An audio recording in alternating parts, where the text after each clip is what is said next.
Pakinggan niyo. Bulong ng aking damdamin.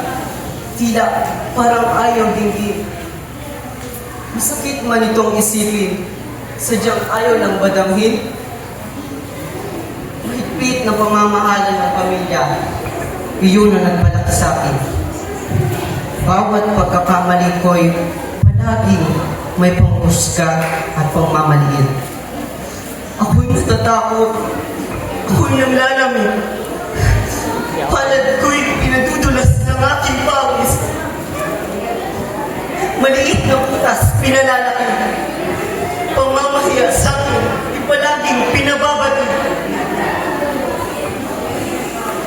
Ako naman ay nakaiintindi.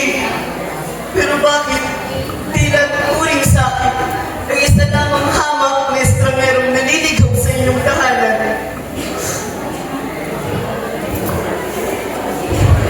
Bawat sulyap ng mga matay nagpapayanig sa aking katawan. Tila ba'y gusto ko na lamang lumunin ako ng lupa at maglabas sa aking natatayuan.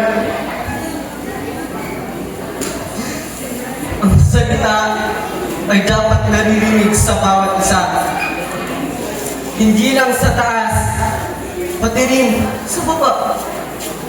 Ang salita ay ating sandata. Pwedeng pang-atake. Pwede rin pang-depensa. Kapag ako may napapaupo sa aking kama, gumugulo ang aking isip. Bakit ba palagi nila ako nagkakamali? Bakit ba hindi nila ako naiintindihan? Bakit mo wala akong kwenta? Bakit ba?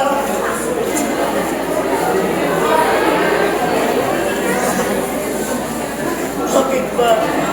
Sabihin niyo sa akin, dapat bang maliitin ang taong nagkakamali? Wala lang sinibig ang aral.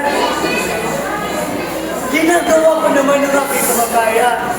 Ngunit, sadyang hindi sa lahat ng oras ay palaging tama ang aking nagagawa. Ako'y nagkakamali rin. Tao lang din naman ako.